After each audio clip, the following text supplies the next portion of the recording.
Hola, buenas tardes a todos. Vamos a dar comienzo. Alberto, ¿se escucha bien? Perfecto, adelante, Susan.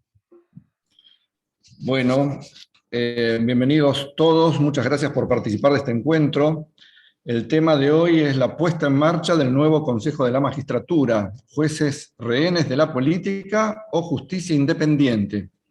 Soy César Mayer, miembro de Regia, la red de entidades por la justicia independiente en Argentina, que organiza esta reunión. La red está integrada por organizaciones independientes, apartidarias y sin fines de lucro de la sociedad civil. Ellas son ACR, Acción Conjunta Republicana, Asociación Civil Río Paraná, Colegio de Abogados de la Ciudad de Buenos Aires, Contadores Forenses, Directorio Legislativo, FORES, Foro de Estudios sobre la Administración de Justicia, CADAL, Instituto de Altos Estudios de Derecho de la provincia de Mendoza, Justa Causa, Asociación Civil, Profesores Republicanos, Será Justicia, Asociación Civil, y Usina de Justicia, Asociación Civil. Regia ha sido creada para defender la independencia del Poder Judicial y del Ministerio Público, promover el fortalecimiento de la justicia, la transparencia, ampliar el acceso a la información en este poder del Estado y fortalecer el rol de la sociedad civil en temas de justicia. Los expositores de nuestro encuentro de hoy son los doctores Manuel García Mansilla, Alejandro Matoso Geminiani, Daniel Sapsay, Lourdes Marchese y María Eugenia Talerico. Este encuentro está siendo grabado para la plataforma YouTube y será publicado en el canal de Regia, que voy a publicar en el chat en unos minutos. Las exposiciones van a tener una duración de 12 a 15 minutos aproximadamente y al final va a haber un breve espacio para preguntas de los asistentes. Las preguntas pueden formularse por escrito en el chat, ya desde este momento, y pedimos que sean claras y breves. Por razones de tiempo vamos a dar preferencia a las preguntas que revistan mayor interés frente a esta temática. Vamos entonces a nuestros expositores. El doctor Manuel García Mansilla es abogado, especialista en recursos naturales, conferencista, profesor universitario, decano de la Facultad de Derecho de la Universidad Austral y director ejecutivo de la Maestría en Derecho Administrativo de la misma universidad. Estimado Manuel, muchas gracias por participar hoy con nosotros. Te escuchamos. Muchas gracias, César. Buenas tardes. Quiero agradecer, antes de empezar, a Regia por la invitación que me hicieran para participar de esta conferencia con tan distinguidos disertantes y amigos.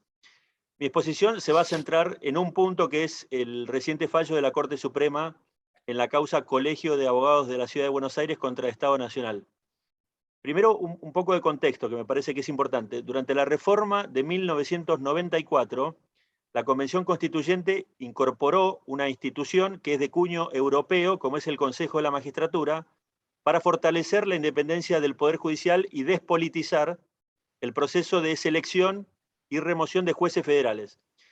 En Europa, la creación de instituciones similares tuvo como objetivo dar cierta independencia a un poder que había nacido débil y dependiente de los poderes políticos.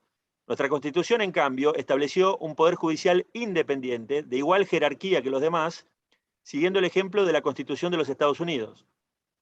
La debilidad de nuestro Poder Judicial Federal surgió después, a partir de los golpes de Estado de 1930 y 1943, el juicio político a la Corte de 1947, las sucesivas intervenciones, traslados, remociones, reemplazos, producto de la sucesión de gobierno de facto y de iure, etc. Lo cierto es que en ese marco es que se incorpora el Consejo de la Magistratura al artículo 114 de nuestra Constitución, que dispone, entre otras cosas, lo siguiente. El Consejo será integrado periódicamente, de modo que se procure el equilibrio entre la representación de los órganos políticos resultantes de la elección popular, de los jueces de todas las instancias y de los abogados de la matrícula federal. Será integrado asimismo, dice la Constitución, por otras personas del ámbito académico y científico en el número y la forma que indique la ley. El propio constituyente, entonces, delegó al Congreso la regulación de ciertos aspectos del Consejo. Aunque la convención fue escueta, estableció una serie de condiciones que son ineludibles y obligatorias para el Congreso a la hora de sancionar esa ley regulatoria. Como saben, la primera ley se aprobó en 1998 y dispuso una integración de 20 miembros. Sin embargo, apenas 8 años después, el Congreso sancionó la ley 26080, que redujo la composición del Consejo a 13 miembros, alegando que era necesario dotarlo de una mayor eficiencia. Y el Consejo quedó así integrado de la siguiente manera: 3 magistrados del Poder Judicial, 6 legisladores, un representante del Poder Ejecutivo, 2 representantes de los abogados de la matrícula federal y 1 del ámbito académico y científico. Apenas sancionada la ley, de forma inmediata prácticamente, el Colegio de Abogados de la Ciudad de Buenos Aires presentó una acción declarativa de inconstitucionalidad contra esta nueva ley en representación de sus asociados. Y el planteo principal que se hizo en la demanda era que la nueva composición alteraba groseramente el equilibrio que la Constitución exige para estos distintos grupos, sectores o estamentos que integran el Consejo. La demanda planteó, entre otras cosas, que ese equilibrio debía entenderse en su sentido ordinario, o sea, como si fuera referido a fuerzas que se contraponen y cuyo impulso se anula mutuamente, de manera que ninguna de esas fuerzas pueda prevalecer sobre la otra. También argumentó que si el equilibrio fuera entendido en sentido técnico, esa noción no era novedosa en nuestro sistema. De hecho, es la base del principio de la separación de poderes. El nuestro es un sistema de separación y equilibrio de poderes. El sentido constitucional de la noción de equilibrio requiere que los poderes se contrarresten mutuamente para lograr así que ninguno pueda imponerse sobre los demás. Entonces, el equilibrio que exige el artículo 114 impide que ningún sector pueda adoptar o bloquear decisiones por sí solo o tener la hegemonía en el funcionamiento del Consejo. Ese equilibrio no implica igualdad en el número de representantes de cada sector, como se pretendía en el caso Moner-Sanz en 2014. Lo que la Constitución exige es una suerte de igualdad, pero de fuerzas, sin perjuicio del número de representantes que tenga cada estamento en el Consejo. Sin embargo, la ley 26080 otorgó a los representantes de los órganos políticos resultantes de la elección popular la mayoría de sus integrantes, 7 sobre 13. Además, les garantizó quórum propio y también el número necesario para poder imponer por mayoría, por sí sola, gran parte de sus decisiones. El colegio planteó que ningún estamento puede ser desagregado o separado a los efectos de determinar si existe o no equilibrio en su representación ante el Consejo. Entonces, el planteo es que no sería válido, por ejemplo, establecer distintas representaciones para los jueces de diferentes instancias, ni tampoco tomar separadamente a los representantes de la Cámara de Diputados o del Senado o del Poder Ejecutivo para computar el equilibrio que exige la Constitución. Como saben, el caso llega a la Corte por una apelación que interpone el Poder Ejecutivo, la Cámara de Diputados y el Senado de la Nación, es decir, todos los órganos políticos resultantes de la elección popular. Y a fines de 2021, después de 6 años de juicio, la Corte le dio la razón al colegio en todos los planteos que hizo y declaró la inconstitucionalidad de varios artículos de esa ley 26080. En el caso Colegio de Abogados, la Corte recorrió el mismo camino que el planteado en la demanda para definir cuál es el significado concreto de esta noción de equilibrio. Y fue del sentido ordinario al sentido técnico. Y no solo confirmó que equilibrio es lo contrario a hegemonía, sino que ese equilibrio debe existir tanto en la integración como en el funcionamiento del Consejo. En el considerando 7 del fallo, la Corte explicó que la noción de equilibrio de poder, basado en un sistema de frenos y contrapesos, constituye el principio rector de la teoría de división de poderes sobre la que se afirma el sistema republicano de gobierno. Ello ocurre, dice la Corte, en nuestro diseño constitucional, en el que cada uno de los poderes controla a los demás.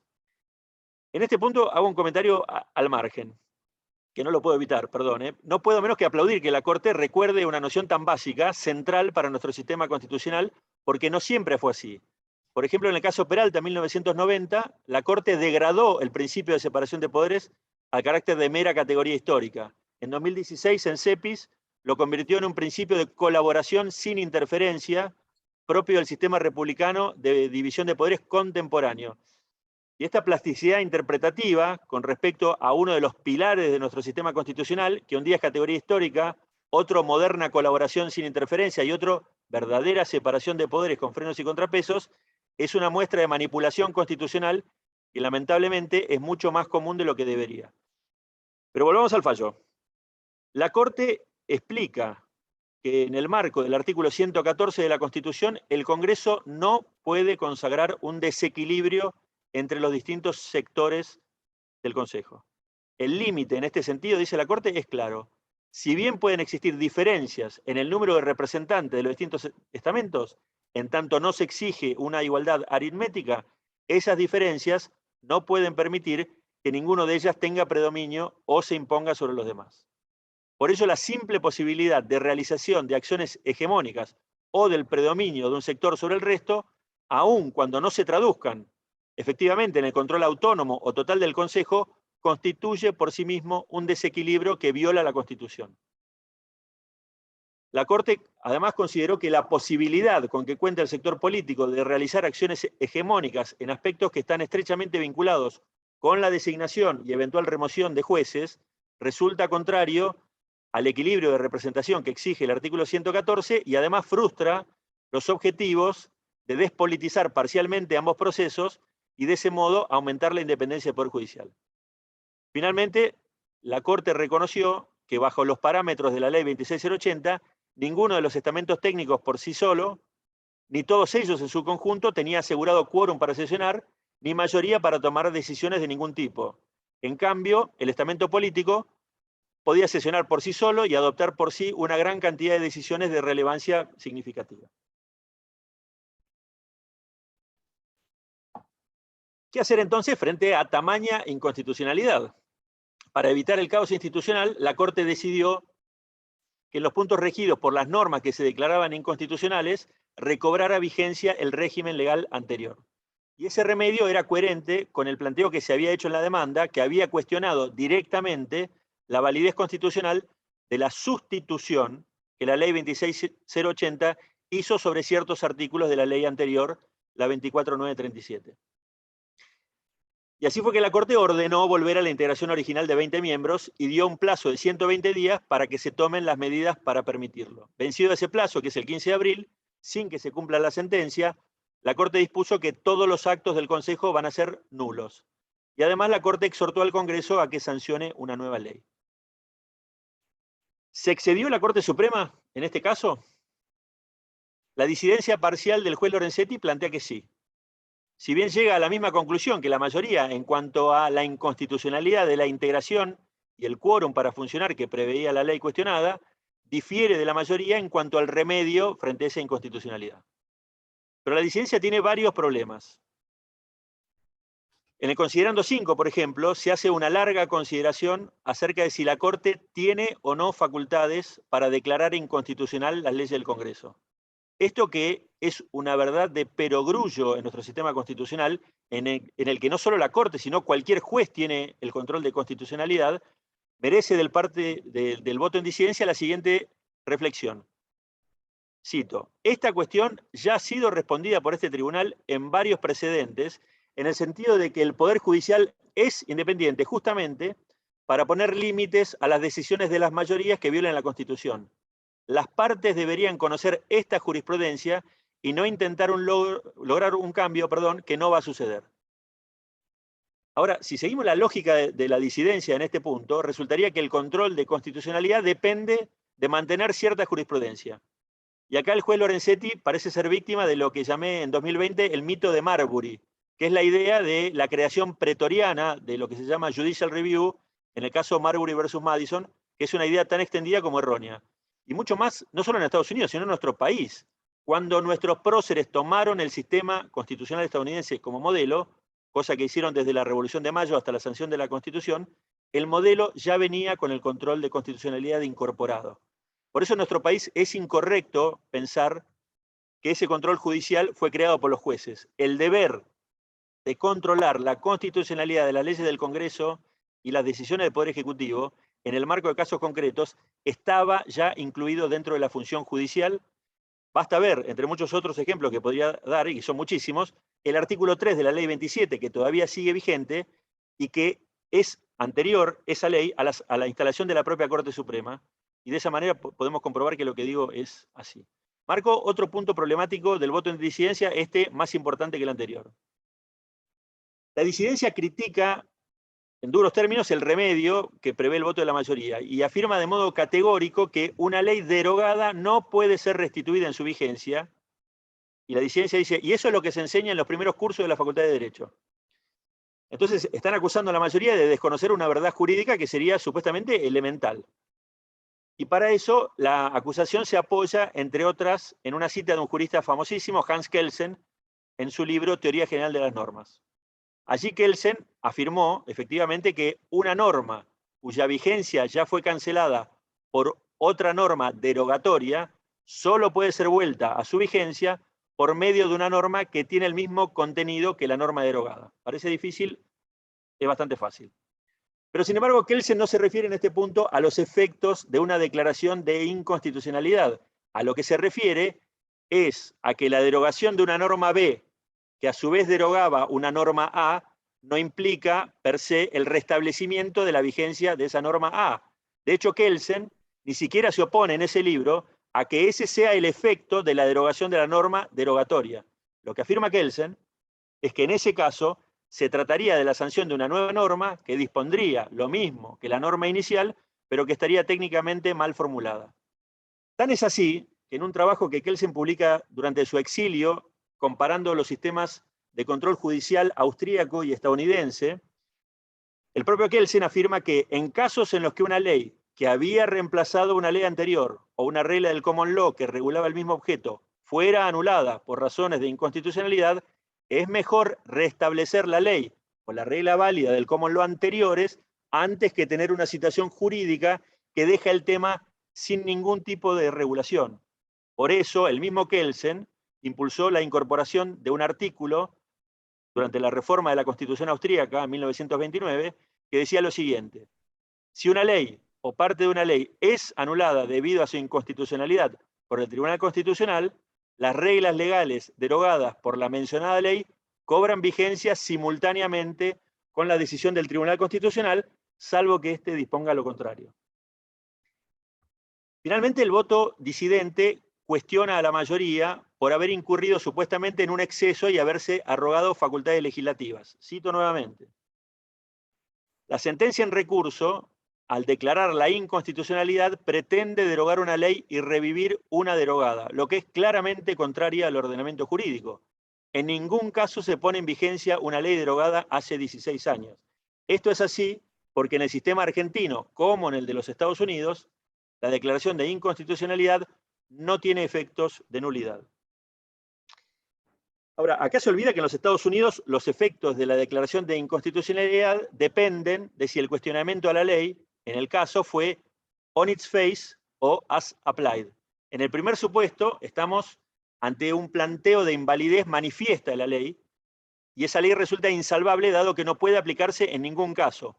Por eso, el efecto de la sentencia que la anula se expande inevitablemente. En el segundo supuesto, en cambio, lo que se plantea es que la ley es inconstitucional en su aplicación al caso concreto, es decir, que la constitucionalidad o no de la ley depende de las circunstancias y hechos que se discuten y se plantean en la causa. Acá también se olvida que en los Estados Unidos existe lo que se llama el facial challenge. Aunque la Corte norteamericana reconoció en United States versus Salerno que se trata de la impugnación más difícil para invalidar una ley, lo cierto es que es mucho más común de lo que se cree, y pongo dos ejemplos conocidos sobre todo para los abogados, de este llamado facial challenge. Uno es el famosísimo Brown versus Board of Education bajo la Equal Protection Clause, el otro Brandenburg versus Ohio bajo la primera enmienda. En realidad, tal como lo explicó la Corte estadounidense en Norton versus Shelby, una ley declarada inconstitucional no es una ley, no confiere derecho alguno, no impone obligaciones, no otorga protección alguna, no crea cargo alguno. Es, en su contemplación legal, tan inoperativa como si nunca hubiera sido sancionada. En el mismo sentido, en el caso Harper, la misma Corte sostuvo que cuando esta Corte aplica una regla de derecho federal a las partes que litigan ante ella, esa regla es la interpretación controlante del derecho federal y se le debe dar efecto total retroactivo en todos los casos pendientes y a todos los asuntos, sin importar si esos asuntos son anteriores o posteriores al anuncio de nuestra regla. Vemos entonces que la disidencia confunde derogación con inaplicabilidad extendida. Aún sin lo que se llama stare decisis en los Estados Unidos, en este caso, la declaración de inconstitucionalidad de la ley 26080 se expande a todas las partes del proceso, en especial al Poder Ejecutivo, a la Cámara de Diputados y al Senado de la Nación, es decir, a los órganos políticos representantes de la voluntad popular a que se refiere el artículo 114 de la Constitución y que estaban litigando este caso. De hecho, fueron los que apelaron. De lo contrario, la mera declaración de inconstitucionalidad sin este remedio habría conducido a paralizar directamente el funcionamiento del Consejo de la Magistratura. Sin embargo, la disidencia se limitó a declarar la inconstitucionalidad de 2 artículos de la ley y a exhortar al Congreso a que se sancione una nueva ley en el plazo de 1 año, sin decir qué pasaba si al año no se sancionaba esa ley. Y ese es el débil remedio que propuso la disidencia, aún después de reconocer que en el caso se encontraba en juego la independencia del Poder Judicial. Termino. Manuel, es tiempo. Ya terminó. La sentencia de la Corte en el caso Colegio de Abogados de la Ciudad de Buenos Aires pretende poner fin a una situación de manipulación de un organismo que es clave para la independencia del Poder Judicial. Lo hizo correctamente a partir de un enfoque que no solo respeta el texto constitucional, sino también el propósito y la función original prevista por el constituyente para la integración y el funcionamiento del Consejo. La sentencia indudablemente se demoró mucho, y si bien ese manejo de los tiempos es criticable, no deja de ser valioso que finalmente la Corte haya puesto las cosas en su quicio constitucional. Nada más. Muchísimas gracias, Manuel. El doctor Alejandro Matoso Geminiani es abogado constitucionalista, profesor titular de Derecho Constitucional, egresado de los programas de formación de jueces de Argentina y España y ex asesor en el Consejo de la Magistratura de la Nación. Estimado Alejandro, tenés la palabra. Bueno, muchas gracias. En primer lugar, quiero agradecer a Regia por esta invitación, especialmente a mi amigo Alfredo Popritkin y César Mayer, que han vaticinado mi inclusión en este simposio. Y también saludar a todo el público presente, amigos, colegas, jueces, y a quienes componen la mesa que va a disertar, porque me enorgullece compartirla con juristas de semejante talla. Bueno, un poco siguiendo lo que contaba Manuel recién, como todos saben, la Corte Suprema ha declarado inconstitucional la ley del Consejo 26.080, que regulaba su composición, entrando en aplicación entonces, a partir del próximo mes, la vieja ley 24.937, la primera ley en la materia que se dictó luego de 4 años de negociación política para regular el organismo como contemplaba el artículo 114 de la Constitución. Y que si bien puede dictarse una nueva ley de acuerdo a lo que dicen los especialistas y aquellos que tienen buena información de lo que ocurre en el Congreso, no es visible que en el corto plazo se dicte una nueva ley y por lo tanto la ley 24.937 volverá a ser nuestra ley del Consejo de la Magistratura por un buen tiempo. La pregunta que intentaré responder en mi presentación es si la ley 24.937 ha sido una buena ley en términos democráticos. Y cuando hablo de democracia, hablo de aquella denominada de consensos, que es la única posible y digna de llamarse tal en una sociedad heterogénea y compleja como es la República Argentina. El concepto de democracia es multívoco y multidimensional y en constante disputa científica, pero hace largas décadas se alcanzaron paradigmas concretos y claros conceptos sobre la misma que permiten diferenciaciones suficientes para el análisis de casos como el que vamos a explorar. En buen resumen, el trabajo de Aaron Liebhardt sobre modelos de democracia me ha servido de marco teórico. Y cuando digo que la democracia de consensos es la única posible en la Argentina por la concreta razón antedicha, la heterogeneidad de su sociedad, las lejanías, las provincias, los procesos migratorios, etc., tengo presente también que las democracias de mayorías, o a la Westminster, solo pueden funcionar como democracias en las sociedades más homogéneas, como son la inglesa y todas las que componen el Commonwealth. Pero al momento de optar por una u otra, por el mero gusto, debo vaticinar que opto por la de consensos, porque aquellas de mayorías hoy día tienen tantas excepciones que se están modulando hacia el consenso, quizás debido a la globalización. Y el caso más reciente es público. Han sido los referéndums británicos en relación al ingreso de la Unión Europea y luego al Brexit, dejando la autoridad máxima del Parlamento británico y su representatividad mayoritaria en segundo plano. Aclaro que el concepto más profundo de democracia que busco vislumbrar y comparar es el de poliarquía de Robert Dahl, que ha sido superador del enunciado anteriormente por Abraham Lincoln, el gobierno del pueblo y para el pueblo.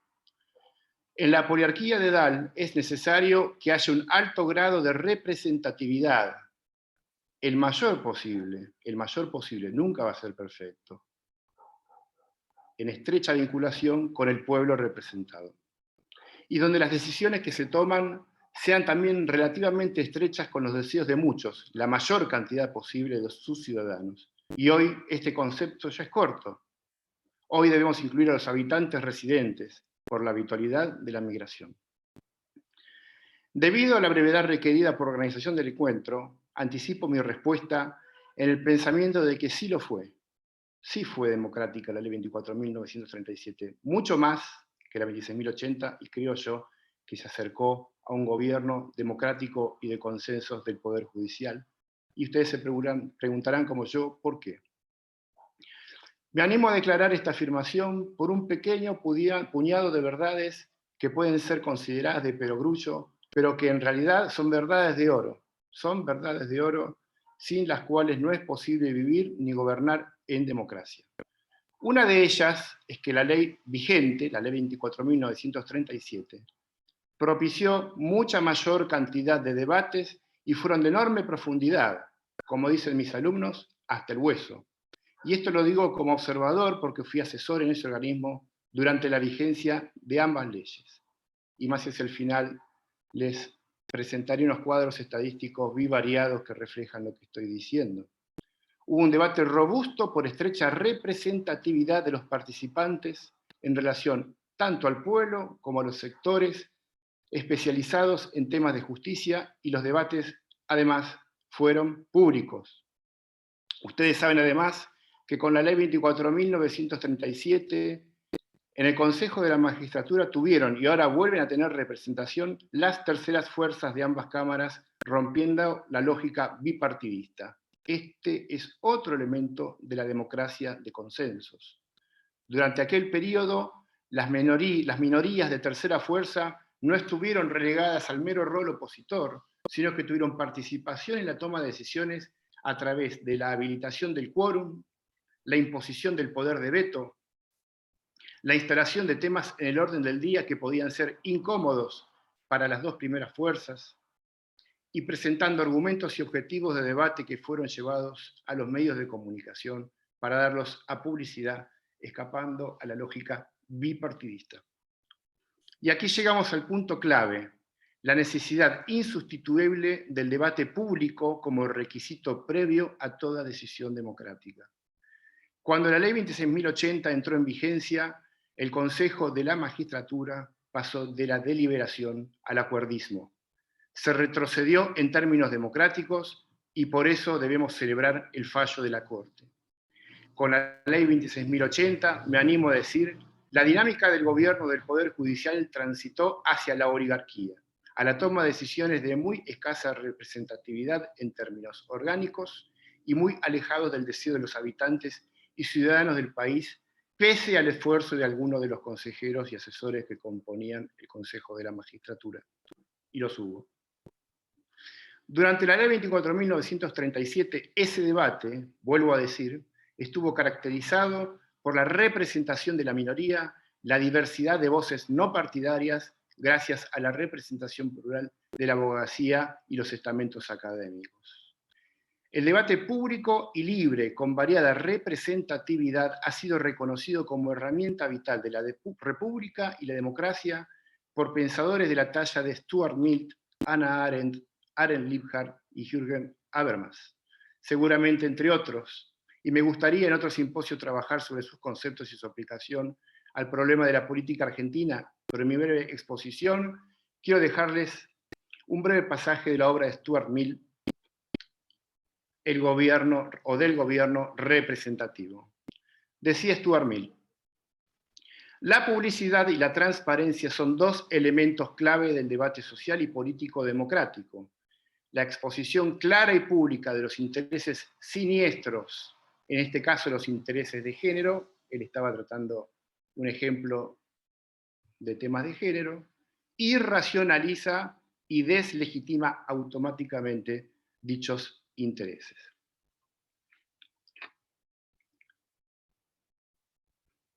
Pues bien, aquel consejo donde se escucharon arengas como: señores consejeros, no votemos hoy lo que no se pueda explicar mañana, o que se rompa y no se doble. Aquel consejo que enjuició a un juez que había participado de sesiones de torturas, u otro que forzó la reelección, de aquel consejo pasamos al consejo del silencio y la estrategia oculta, a los acuerdos en sótanos oscuros. Eso ocurrió durante los más de 15 años que tuvo aplicación la Ley 26.080, y por eso debemos celebrar el fallo de la Corte Suprema. El caso Ollarvide es un caso nítido y de resonancia internacional sobre la falta de independencia confesa y también de corrupción que quedó sin juzgamiento, sin condena, o al menos sin el goce del derecho a la verdad para las víctimas de aquellos fallos, y también para la sociedad argentina de haber seguido aquel consejo. Estoy seguro que tarde, pero seguro ese juicio de destitución se hubiera concretado. Voy a compartir pantalla para ver la dinámica de las sesiones del Consejo en relación a dos temas. Cruzarlos con la vida de estas dos leyes, la 24.937 y 26.080, y también con los años, diferenciándolos por años electorales y no electorales, para que ustedes puedan sacar por sí sus conclusiones. Bueno, acá tienen, en este gráfico, en el color rojo, tenemos la cantidad de sesiones por año, ¿sí?, con la ley 26.080. Y con la 24.937 ven que hubo más sesiones, hubo más posibilidad de quórum. Los cuadros comparan los 8 años como si fuera una persona. O sea, cuando un niño nace, usted en la pared por ahí va marcando, no la estatura, año a año, como, bueno, año a año, la edad de cada ley, de la 26.080 y 24.937, ustedes ven que hay una enorme diferencia en cantidad de sesiones. Tengan en cuenta que los plenarios del Consejo son cada 14 días, y las semanas hábiles del año son 46, la mitad de 46 es 23. Fíjense que con la ley 24.937, el Consejo sesionó más de una vez cada 15 días, porque había muchas sesiones extraordinarias. Había una noticia, había un hecho que hacían, o algún vencimiento de plazo que hacía necesario que el Consejo sesione, y el Consejo sesionaba. Y luego ven que decayó. Fíjense, si están viendo mi pantalla, no sé si ven mi cursor, que en distinta cantidad, pero se ve la misma tendencia en el cuarto año de vida del Consejo. Un pico de sesiones y luego una caída de sesiones.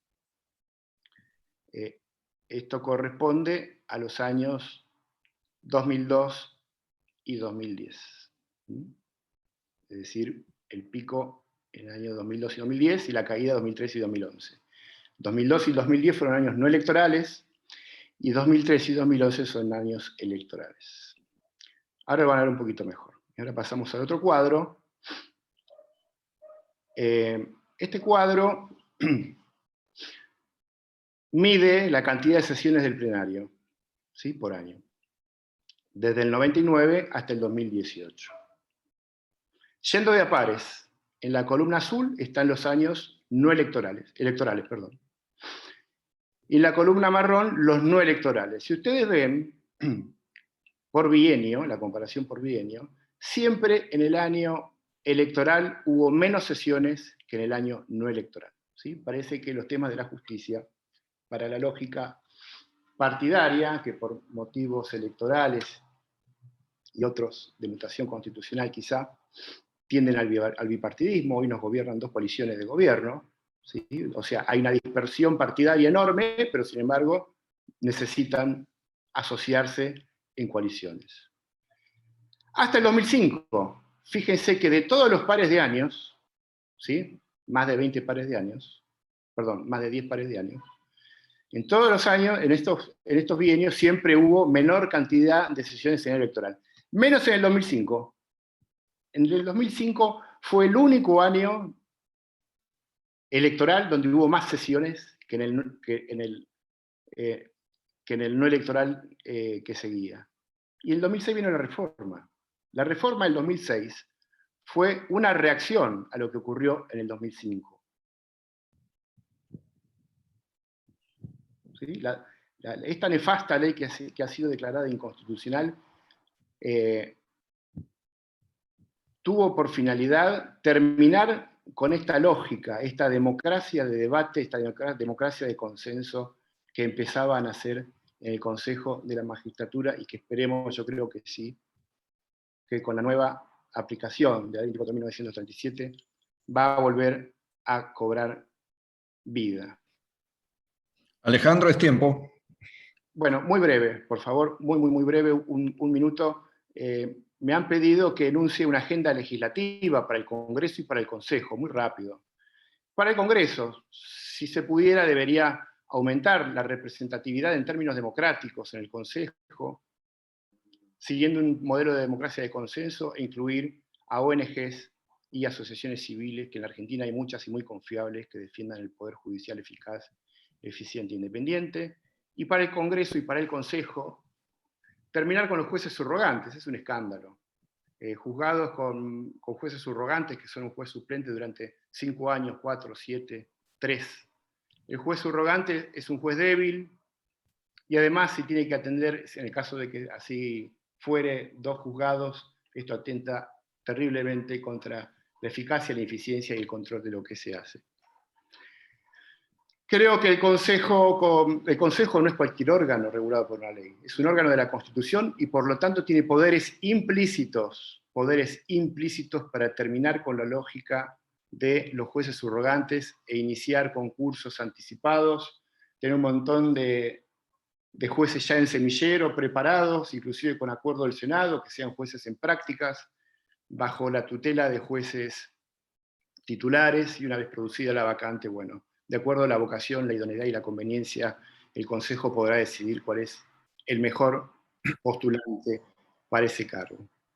Y otro modelo, otra agenda de temas para tratar y concretar en el Consejo, es que los juicios de destitución, una vez iniciados, no queden detenidos por la aceptación de la renuncia al juez, sino que continúen en resguardo del derecho a la verdad. No se olviden que muchos de los juicios de derechos humanos, de los que hoy la Argentina es noticia en el mundo, antes de que las leyes de obediencia debida y punto final fueran declaradas nulas y derogadas, y antes de los juicios que declararon su imprescriptibilidad de dichos crímenes, empezaron como trámites de juicios por la verdad. Yo creo que debería haber juicios por la verdad, y el caso Ollarvide es un claro ejemplo de ello.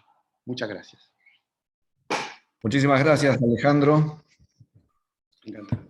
El doctor Daniel Sabzai es abogado constitucionalista, profesor universitario, posgrado en la Facultad de Derecho de la Universidad de París, profesor titular de Derecho Constitucional, director de la carrera especial de posgrado en Derecho Constitucional de la Universidad de Buenos Aires y expresidente de la Asociación Argentina de Derecho Constitucional. Estimado Daniel, te escuchamos. Quiero agradecer a Regia esta invitación que me honra, felicitar a César Mayer por la excelente moderación, a Alberto Cohen por la excelente organización, y felicitarlos tanto a Alejandro Matoso Geminiani como a Manuel García Mansilla, porque no me queda mucho por decir después de tan brillantes y claras exposiciones, pero algo vamos a decir.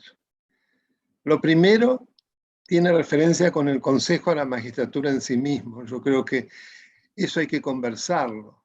Es decir, Consejo de la Magistratura que se introduce importado desde instituciones del parlamentarismo y que tenían su razón de ser en el hecho de que en esos países, la mayoría monárquicos, la función judicial era llevada a cabo por el monarca. Entonces, se trató de ir sustrayendo de a poco esas funciones para transformarlo en un poder del Estado que no lo era, como muy bien nos recordara en su exposición Manuel.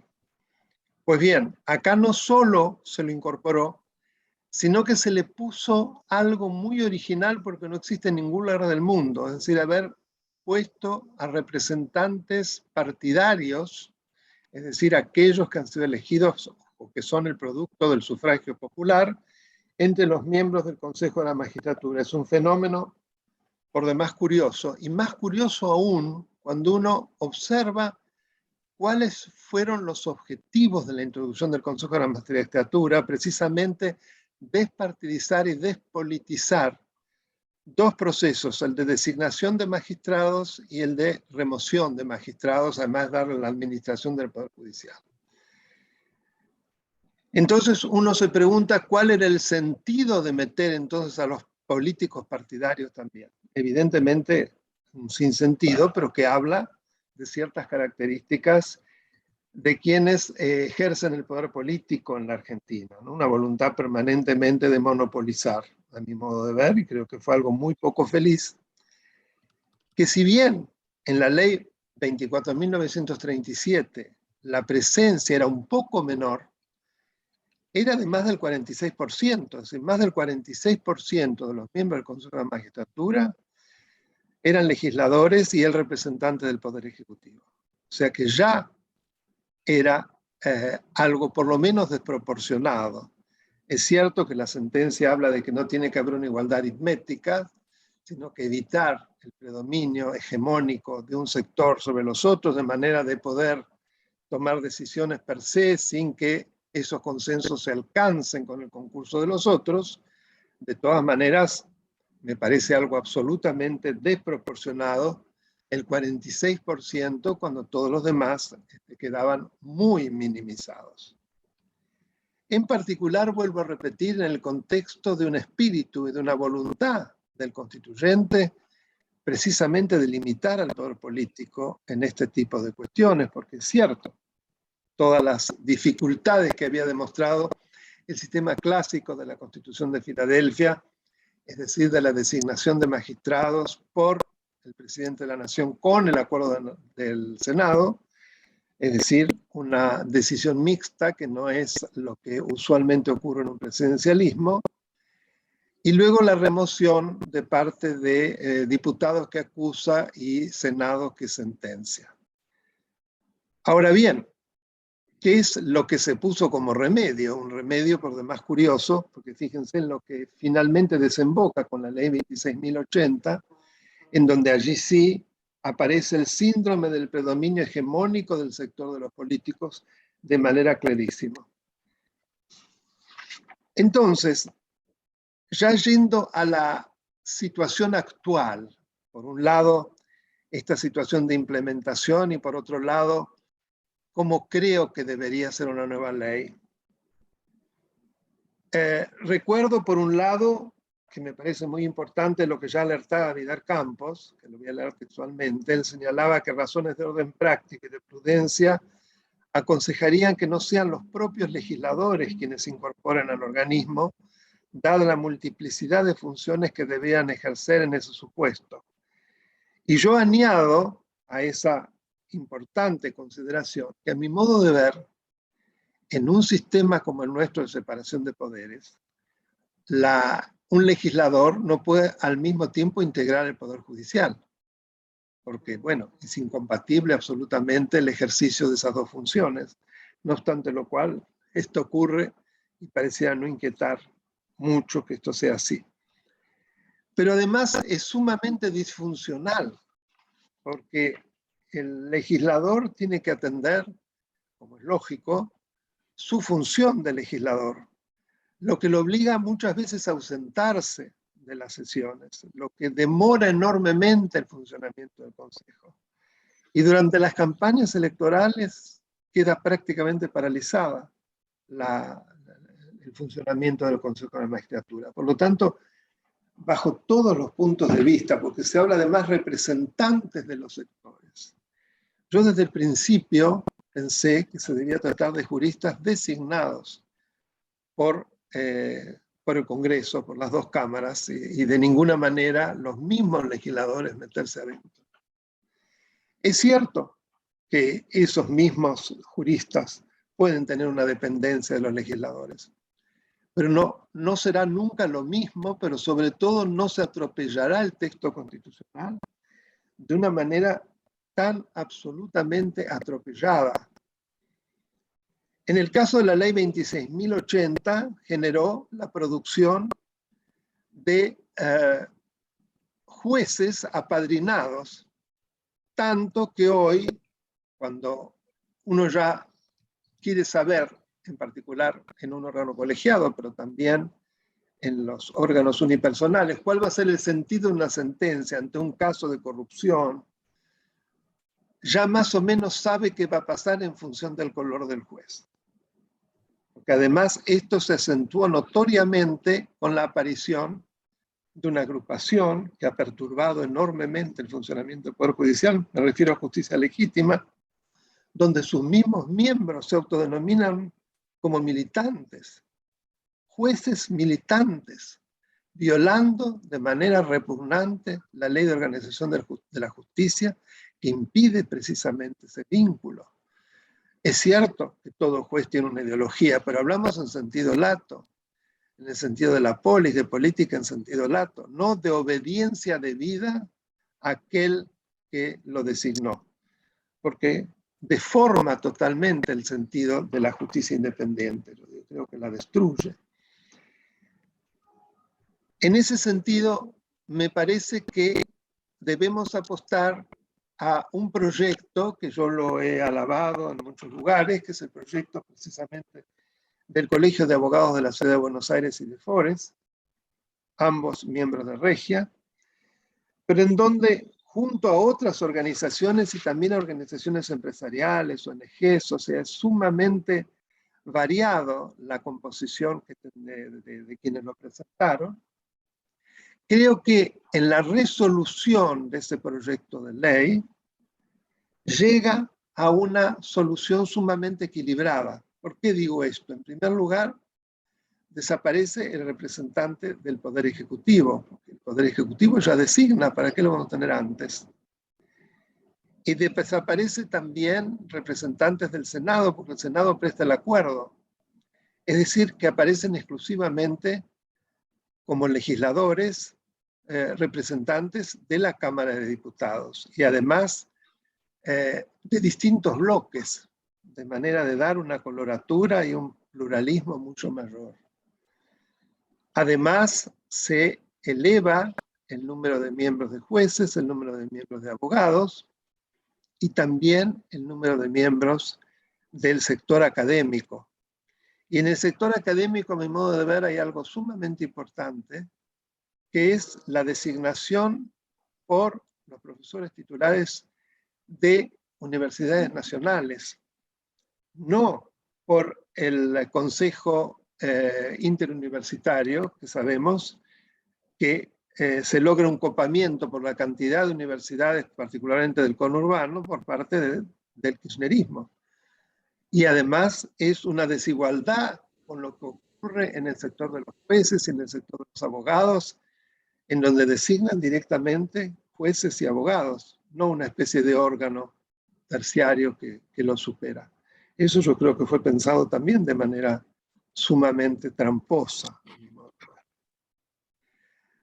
Con lo cual, creo que si triunfara la posibilidad de concreción de esta ley, que también es de 13 miembros, ese proyecto, Colegio de la Ciudad Forez, nos encontraríamos ante una situación en la cual se lograría, porque estoy en contra de la posibilidad de que se reforme la Constitución, más allá de que si se reformase, a mi modo de ver, y lo digo claramente, había que eliminar el Consejo de la Magistratura, pero como sería abrir una caja de Pandora, que ya sabemos a lo que nos puede llevar, estoy totalmente en contra.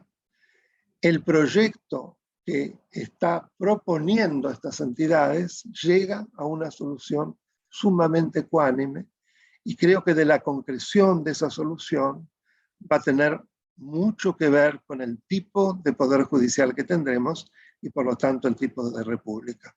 Así que para terminar, hago votos para que se concrete la sanción de una ley que tenga el contenido que proponen estas organizaciones. Muchas gracias.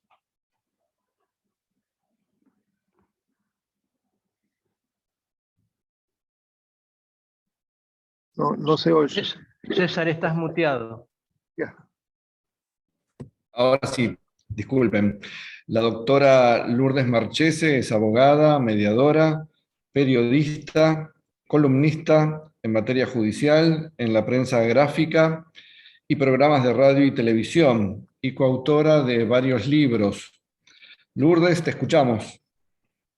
Bueno, ante todo, muchísimas gracias por la invitación, agradecerle a Regia y sobre todo creo que lo que tengo para exponer después de haber escuchado a semejantes expositores, no sé si va a ser para sumar un poco más, lo voy a tratar de hacer más desde el lado periodístico, más jurídico, porque creo que desde lo jurídico ya se ha dicho todo y más, pero yo pensaba un poco y escuchaba también a mis colegas acerca de esta cuestión del equilibrio entre órganos, en este órgano del Consejo de la Magistratura, pero también me preguntaba, y creo que lo hago extensivo a todos ustedes, si realmente es un órgano que nos ayuda a tener una independencia judicial, o si realmente esto genera la dependencia de los jueces. Ustedes saben muy bien que hasta el año 1994,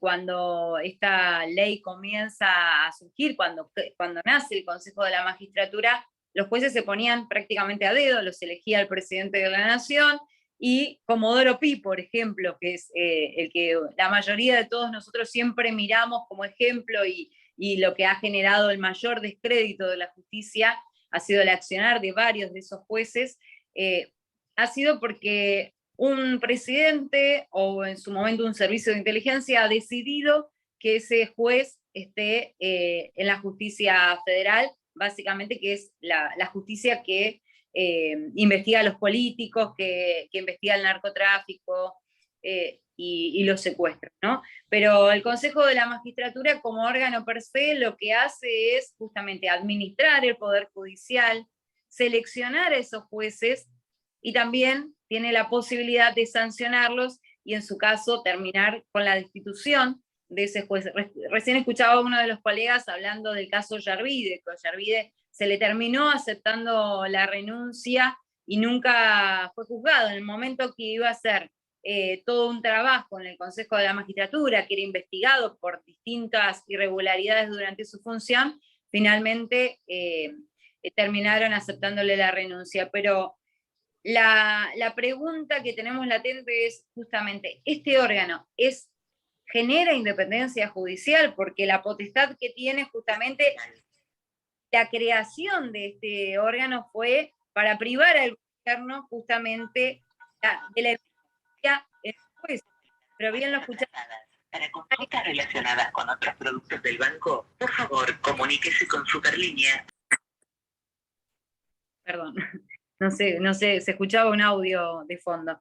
Estaba diciéndoles justamente que la creación de este órgano, que es el Consejo de la Magistratura, justamente lo que buscó es hacer que el gobierno deje de influir en esos jueces. Pero bien lo escuchaba también a Sapsay recién asegurar que muchos de esos jueces que han sido nombrados en los últimos años tal vez tienen una cierta militancia o una cierta cercanía con distintos gobiernos, sobre todo, él hablaba durante el gobierno del kirchnerismo, pero lo importante acá va a ser tratar de que el Congreso, si llega a poder debatir una ley, porque se espera que la semana próxima empiecen a tratarse en comisiones a partir del miércoles próximo, si es posible. Esto va a ser en asuntos constitucionales y también en justicia. Son 2 comisiones que actualmente están presididas por 2 kirchneristas, Guillermo Snopek, y en justicia Oscar Parrilli.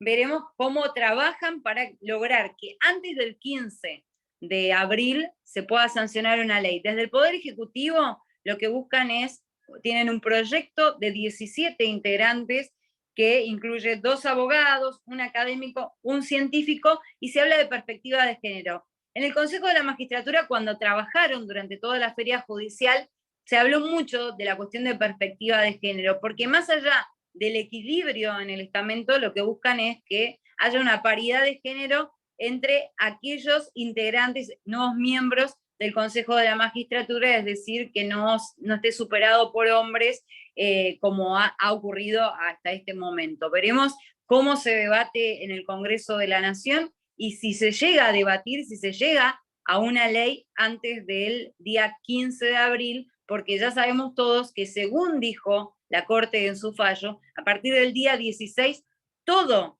lo que se haga va a ser nulo. Es decir, o se integran con 20 miembros el Consejo de la Magistratura, como decía la ley anterior al 2006, o el Congreso de la Nación va a tener que dictar una nueva ley que satisfaga a la nueva integración del Consejo de la Magistratura y que respete justamente este equilibrio. Es decir, hay que equilibrar no solamente los estamentos, sino también lo que se va a buscar ahora es este equilibrio en la cuestión de paridad de género. Entonces nos volvemos a preguntar, este órgano incorporado para garantizar la independencia judicial, ¿realmente está capacitado para garantizar la independencia judicial o no? Es una pregunta que les dejo latente a todos ustedes, porque realmente con el desprestigio que ha tenido la justicia en los últimos años, tal vez con la creación de este órgano, que fue justamente para seleccionar a estos jueces y para luego sancionarlos, si realmente funciona como ha sido concebido, o si realmente la modificación y la nueva ley tiene que prever también esto.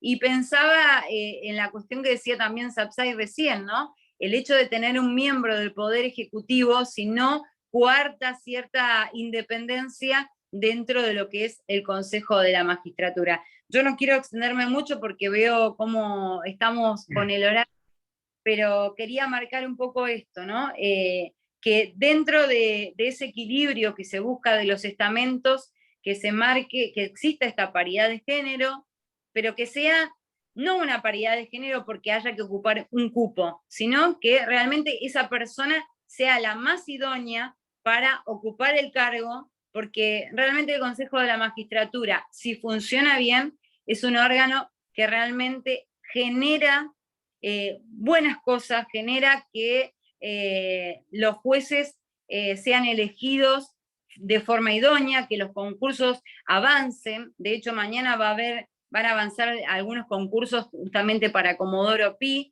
y la idea es que no se elija a un juez porque es amigo del poder de turno, sino que el que termine estando en el Poder Judicial sea la persona realmente más idónea. Muchísimas gracias, Lourdes. Hemos querido concluir este encuentro con la intervención de la doctora María Eugenia Talerico, para que esboce algunas conclusiones sobre lo que hemos escuchado. María Eugenia es abogada penalista, vicepresidente de la Asociación Civil Será Justicia, ex vicepresidente de la Unidad de Información Financiera de la Nación, ex miembro del titular del Tribunal de Disciplina del Colegio Público de Abogados de la Capital Federal y ex integrante del Jurado de Enjuiciamiento de Magistrados del Consejo de la Magistratura de la Ciudad de Buenos Aires. María Eugenia, tenés la palabra. Bueno, muy buenas tardes a todos. La verdad que traté de ir tomando notas para ir tratando de hacer un resumen de todo lo que hemos escuchado. Y primero decirle que el Consejo de la Magistratura es un órgano vital para asegurar lo que la Constitución pretende del Poder Judicial, que es su independencia. Pero como el amigo Luis Herrero, que está acá escuchándonos, la independencia es del juez, y ahí voy a tomar un criterio del que recién hablaba Lourdes, y que tiene que ver con la idoneidad de las personas que no solo son elegidas jueces y juezas, sino también la idoneidad de quienes integran el Consejo de la Magistratura de la Nación. Hoy la ley, que ha sido declarada inconstitucional, simplemente dice que tienen que reunir los requisitos para ser diputados de la Nación, y cuando uno ve, ahí no hay una idoneidad suficiente en los miembros que conforman el Consejo de la Magistratura para ser quienes van a seleccionar a los jueces de la Nación. Hablaba el doctor García Mansilla muy bien, y el doctor Sapsay también, de que el origen constitucional de la reforma constitucional fue intentar despolitizar al Consejo de la Magistratura, y sin embargo tenemos un vicio íncito en nuestra Constitución Nacional, que es el artículo 114, que le asegura a la política, a los órganos resultantes de la elección popular, un lugar en el Consejo de la Magistratura. Este vicio constitucional lo tenemos, y por eso tenemos que tratar a través de la ley de asegurar ese equilibrio que está pidiendo la Corte Suprema de Justicia de la Nación. Coincido con el doctor García Mansilla en un fallo que celebro, aunque tenemos que decir que llega después de demasiados años para la característica de la inconstitucionalidad que ha sido establecida y las críticas que tiene la Corte al señalarla respecto de la composición que ha tenido durante todos estos años el Consejo de la Magistratura. También quiero señalar un requisito del 114 que habla de jueces de todas las instancias, y hay una insistencia grande por parte de la política de llevar solamente en tratamiento a la Comisión del Senado el proyecto del Poder Ejecutivo que elimina la presencia de la Corte. No quieren que la Corte esté presente en un cuerpo donde la Constitución establece que tienen que estar los jueces de todas las instancias, y todas las instancias son todas las instancias, y la Corte Suprema es nuestro máximo tribunal en este sentido, y más allá de si sea su presidente o si sea un miembro sorteado entre los miembros de la Corte, debemos asegurar, o debe quedar asegurado, la representación de la Corte en el Consejo de la Magistratura. Se habló del equilibrio de los estamentos. ¿Qué son los estamentos? Los representantes de los órganos políticos, de los abogados, de los jueces, y también de la ciencia y la academia, y este es el equilibrio que se busca en la integración de los plenos de las comisiones, y en el funcionamiento, porque por mayorías, no por quórum, pero sí por mayoría, nos pueden hacer trampa en la ley. Entonces esto tenemos que tener cuidado de que sea un equilibrio, un funcionamiento equilibrado en todos estos sentidos. Me quiero ir un poquito para atrás para contarles después algo de la Comisión del Senado que va a tratar los proyectos, y es que la Convención Constituyente, que fue la redactora de este artículo 114 de la Constitución Nacional, tiene, en definitiva, ha predominado los criterios políticos de la política, que no se quiere perder lugares, y por eso también probablemente va a dar discusión el Senado por el representante que no debería tener, o el Poder Ejecutivo con su representante también ahí, más allá que el doctor Sapsay bien ha dicho que como son dos organismos que ya participan en la selección de los jueces, no deberían estar en el Consejo de la Magistratura, y asegurar por la disposición constitucional simplemente la presencia de la Cámara de Diputados, pero esto es una discusión que va a volver a dar la política en la Comisión del Senado, donde se inicia probablemente el tratamiento de la ley. ¿Y dónde estamos hoy? Y en una declaración de inconstitucionalidad de la Corte, que ahí el doctor García Mansilla pensé que por ahí llegaba hasta ahí, porque la inconstitucionalidad, si bien la demanda del Colegio de Abogados, entre todos los artículos que impugnaba, estaba el artículo del jurado de enjuiciamientos, no es un tema menor la composición del jurado de enjuiciamiento, que hay ahí una disposición general de la Corte que habla de los artículos precisos que declaren constitucional o inaplicables, y después tiene una frase muy genérica, que eventualmente el doctor Sapsay o el doctor García Mansilla aclararán, una frase genérica que dice, y todos los artículos o todo lo que afecta el equilibrio, ¿no? Entonces habrá que ver, porque la composición del jurado de enjuiciamiento también es un tema muy importante, si el restablecimiento de la vigencia de la ley anterior trae consigo también el restablecimiento de la vigencia de la composición del jurado de enjuiciamiento, en la medida que no ha sido uno de los artículos expresamente mencionados por la Corte. Matoso Gimignani, el doctor Matoso Gimignani habló también de una palabra importante que tenemos que tener en cuenta en los proyectos legislativos que vengan, porque aún con la anterior ley, que por suerte Alejandro nos dio la novedad de que dentro de todo, si se restablece la vigencia de la 24.937 no vamos a estar tan mal. Creo que hay un tema de publicidad y transparencia del funcionamiento del Consejo de la Magistratura, de sus comisiones, que no podemos dejar de mirar para el costado. Realmente hay un ostracismo, un oscurismo ahí, que uno no sabe muy bien nunca lo que está pasando hasta que no llega el pleno y tenemos el escándalo en el pleno de lo que viene de comisión ya medio cocinado, ¿no? Finalmente llegamos al 15 de abril, para decirlo con la posible composición de los estamentos. Hay elecciones en el estamento de los abogados, de los magistrados, y me imagino que la política va a designar a sus representantes, porque yo no creo que lleguemos a sancionar una nueva ley antes de la fecha que ha establecido la Corte, a partir de la cual los actos del Consejo de la Magistratura van a ser nulos.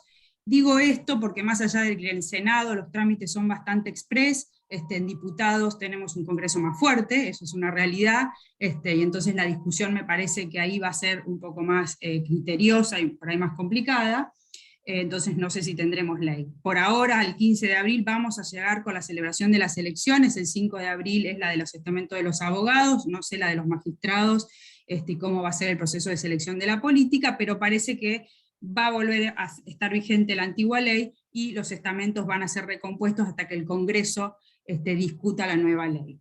Y la nueva ley está en comisiones del Senado, como dijo Lourdes, tienen mayoría kirchnerista, que el único proyecto que aparentemente quieren tratar es el del Poder Ejecutivo, que como les dije, tiene cierto equilibrio, pero la Corte brilla por su ausencia ahí, y creo que hay que reivindicar el proyecto de la sociedad civil, donde los intereses políticos no están, y como dijo el doctor Sapsay, que muy bien habló del proyecto elevado por el Colegio de Abogados de la Ciudad, Fores, y con muchísima adhesión de muchísimas organizaciones de la sociedad civil, deberíamos estar pidiendo audiencias en cadena en las comisiones donde se va a discutir esto, que aparentemente van a ser una discusión conjunta en la Comisión del Senado de Asuntos Constitucionales y la Comisión de Asuntos Penales y Judiciales, para destacar, obviamente, las virtudes que tiene este proyecto, con auditorías, con mayores normas de transparencia. Allí se meten en el funcionamiento de comisiones, en plazos que tienen que tener los concursos, los juicios de enjuiciamiento, y realmente tiene un detalle esa ley, con toda la experiencia que hemos recogido de todos estos años para el buen funcionamiento del Poder Judicial. Esto es más o menos el resumen de lo que hemos visto. Yo no quiero dejar este resumen sin destacar que, más allá de que el control de los jueces y del Poder Judicial, sobre todo en materia del fuero federal, que es el que juzga a los funcionarios públicos, siempre está como queriendo ser controlado por la política. Esto es una realidad. Creo que este gobierno en particular no podemos desconocer que tiene un plan muy claro de claro atropello a nuestras instituciones, especialmente a las instituciones que tienen que ver con el Poder Judicial. Lo hemos visto, ni bien asumieron, con la acción que siguieron respecto de los jueces Bertuzzi y Bruglia, con un persaltum de la Corte Suprema de Justicia de la Nación, que es un tema muy extraordinario que nos ha sucedido, y después distintas ternas y distintas cuestiones sobre las que avanzan. No podemos olvidarnos de los ataques a la Corte Suprema de Justicia de la Nación, y los intentos de dominar al Ministerio Público Fiscal, con una persecución, diría yo, de quien ha quedado a cargo del Ministerio Público Fiscal, el Procurador General de la Nación, doctor Casal, porque desde mi punto de vista hay un plan muy bien orquestado para controlar todos estos estamentos que forman parte de un pilar fundamental de nuestra República, que es el Poder Judicial de la Nación y el Ministerio Público Fiscal. Así que eso es todo, y me imagino que ahora tenemos algún tiempo para preguntas. Muchas gracias. Muchísimas gracias, María Eugenia. Abrimos un breve espacio para preguntas de los asistentes y pedimos que sean claras, concisas. Hay una primera pregunta del doctor Rollero que yo me permito dirigir al doctor Daniel Sapsay, que es, ¿cuál sería el motivo de que la Corte Suprema haya tardado tantos años en dictar una sentencia que ha venido a declarar nada menos que la inconstitucionalidad de la ley del Consejo de la Magistratura? Estás muteado, Daniel.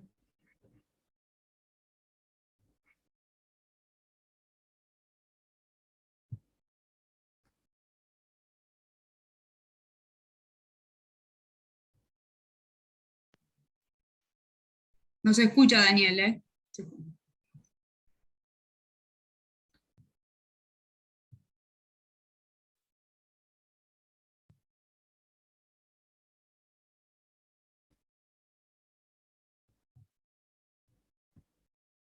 El doctor García Mancilla que conteste.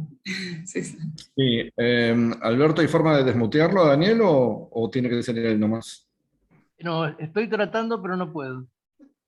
Yo, si quieren, ensayo una respuesta mientras Daniel Sí, trata de desmutearse.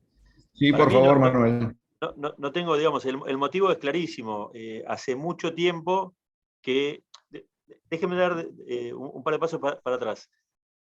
La República Argentina como comunidad política viene en un trabajo de demolición institucional hace más de 90 años. Esa es la verdad. Nosotros desde el golpe del 30 en adelante no hemos dejado macana por hacer en materia institucional.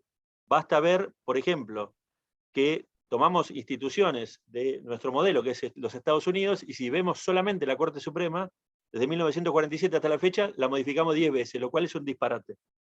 Dicho eso, lo que termina pasando es que se desnaturaliza la función de los jueces, terminamos designando jueces que son más políticos que jueces, y muchas veces lo que termina ocurriendo es que los jueces, en lugar de aplicar el derecho a su leal saber y entender, lo que terminan haciendo es especulando con los tiempos para tomar decisiones en función de intereses que son más bien políticos. No tiene ninguna justificación que un tema tan sencillo como determinar qué significa equilibrio haya motivado 3 fallos de la Corte Suprema, el caso Rizzo en 2014, el caso Moner Sanz en 2014, el caso Rizzo en 2014 y el caso Colegio de Abogados de la Ciudad de Buenos Aires. Es un disparate. Esto no tiene otra explicación que el manejo político. Punto. Daniel, ¿tu opinión? Yo me disculpo porque recién me puede desformatear porque tengo como una cosa rarísima en el formato sobre mi pantalla. Lo saludaba primero a mi tocayo Daniel Rollero, que es un gran amigo, coincido totalmente con lo que dijo Manuel. Creo desde hace mucho tiempo que la Corte Suprema debería tener plazos para el dictado de los fallos, como así también yo soy un abierto enemigo del 280. Eso de no fundar los fallos me parece otra barbaridad, sobre todo cuando la misma Corte ha establecido una jurisprudencia en materia de arbitrariedad, que es la no fundamentación de sus fallos. O sea, me parece increíble. Ahora, evidentemente acá hubo muchísimas presiones para que esto ocurriese, no es por casualidad, y es en un momento en que la Corte se siente un poco más fuerte y que el gobierno está más débil cuando aparece el fallo. Es decir, también acá aparece el fenómeno del tiempismo, es decir, cómo los jueces calculan según la situación de debilidad o de poder del gobierno respectivo para dictar sentencias o no que puedan ser adversos a los intereses de ese gobierno. Gracias. Gracias, Daniel.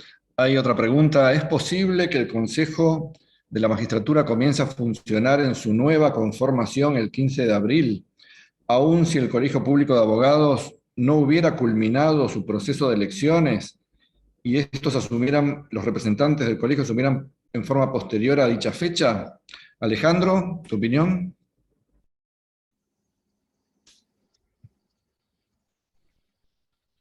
Yo creo que sí, que el colegio, pienso que sí, que el Consejo puede sesionar, aunque el Colegio Público no envíe su representante, primero porque esto ya ocurrió en el 2003, o 2002 y 2003.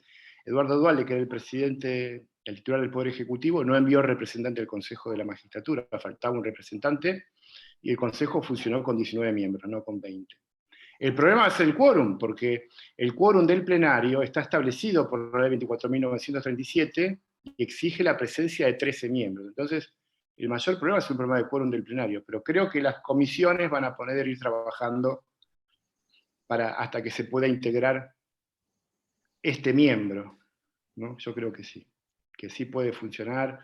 Creo que aparte el Consejo de la Magistratura va a intentar funcionar, y acá entran en juego los poderes implícitos que tienen los órganos constitucionales para poder funcionar y alcanzar sus objetivos, aunque haya alguna reglamentación que se lo impida o una ausencia de reglamentación que se lo impida. La vieja teoría de los poderes implícitos entra en juego. Gracias, Alejandro. Hay una pregunta del doctor Noro Villagra que asume que ha habido o que existe una inconstitucionalidad no solamente de la ley 26.080 declarada por la Corte, sino también de la ley 24937. Como quiera que sea, es indispensable para el funcionamiento del Consejo de la Magistratura la sanción de una nueva ley en forma inmediata, o esto podría no ocurrir. Manuel. Claramente no. A ver, esto tiene dos planos para contestar. Desde el punto de vista ideal, sí, sería ideal una nueva ley que esté de acuerdo con la Constitución. Punto. Desde el punto de vista práctico, el tema es que tenemos la ley anterior, que no es perfecta, tiene los defectos que el doctor Noro Villagra identificó correctamente, pero a su vez, si bien tiene una sobrerepresentación, como marcó Daniel, respecto de los integrantes de los órganos políticos, representantes de la voluntad popular, que tienen 9 sobre 20 integrantes, también es cierto que en materia de quórum, la ley establece un quórum mínimo de 13 integrantes, con lo cual obliga a los estamentos a ponerse de acuerdo con otros, o sea, no hay hegemonía en este caso. Con lo cual, sería deseable que se sancione la nueva ley, pero si no se sanciona la nueva ley, el fallo de la Corte Suprema da una solución para que las instituciones funcionen. Pero para eso hay que integrar el Consejo de la Magistratura con los integrantes que faltan para llegar a los 20. Muchas gracias, Manuel. Bueno, por razones de tiempo, hasta que llegamos, en nombre de Regia, la red de entidades por la justicia independiente en Argentina, les queremos agradecer a todos los que han participado en este encuentro, y en especial a los sobresalientes expositores que nos han acompañado. Y los esperamos para el próximo evento. Muchas gracias a todos y buenas tardes. Gracias. Hasta luego, gracias. Hasta luego. Gracias.